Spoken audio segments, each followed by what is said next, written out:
Hello students, আমি তোমাদের complex নাম্বারের বেশ কিছু অঙ্ক করেছি, কিছু থিওরি দেখিয়েছিলাম।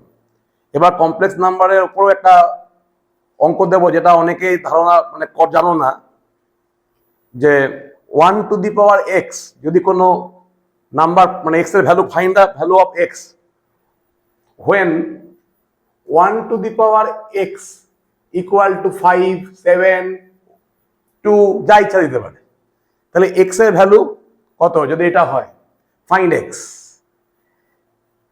এক্ষেত্রে কি করে এক্সটা বার করবে? এটা কিন্তু কোনো এক্স এর রিয়েল ভ্যালুতে পাবে না, কিন্তু কমপ্লেক্স নাম্বারের জন্য এটা পসিবল। তো এটা করার জন্য সেই তোমাদের আমি শিখিয়েছিলাম, দেখবে থিওরিটা ভেক্টরের ইউলার্স ফর্ম। ওয়ানটাকে আমরা পোলার ফর্মে রিপ্রেজেন্ট করলে কি হবে? ওয়ানটাকে আমরা কমপ্লেক্স নাম্বারের পোলার ফর্মে যদি লিখি, cos 2n pi plus i into sign 2n pi. দেখো 2n পাই সাইনে 0 হবে আর cos এটা 1 হয়ে যাচ্ছে। তো এটাকে আমরা ইউলার ফর্মে লিখলে কি হবে? e to the power i into 2n পাই। এটা ইউলার ফর্ম।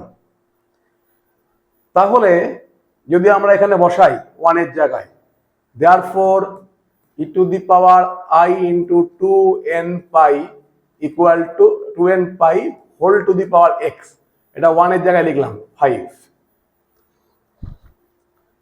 তাহলে এটা আসছে কিরকম? e to the power i into 2n pi x equal to 5। এটা ইন্ডিসিস অ্যাপ্লাই করলাম। এবার taking log in both side, দুদিকে যদি আমরা লগ দিয়ে base e with respect to base e, তাহলে কিরকম হবে?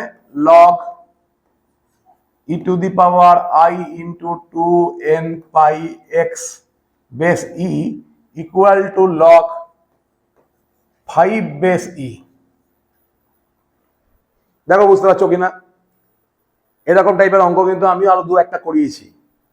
এবার লগের প্রপার্টি, এই পাওয়ারটা সাইডে চলে এলো, কি হবে? i into 2n pi x equal into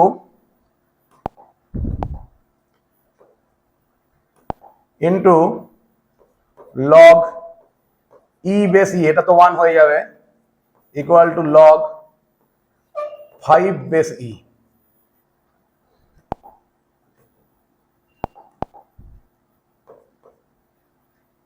তাহলে এখানে এটা 1, তাহলে এখান থেকে যদি এক্সটা সলভ করি, এক্স ইকুয়াল টু হয়ে যাবে log 5 base e by 2n pi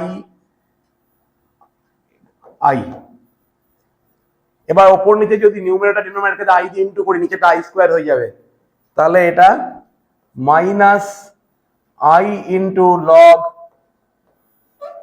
5 base e by 2n pi, 2n pi. তাহলে এক্স এর ভ্যালু হচ্ছে i minus i into log 5 base e by 2n pi. দেখো এখান থেকে কিন্তু আমরা এক্সটা বার করতে পারছি। যদি এটাকে 3 প্রুভ করতে বলতো, তাহলে জাস্ট লগ 3 বেস ই হয়ে যেত। ভালো করে খেয়াল করো অঙ্কটা। আজ এই অবধি।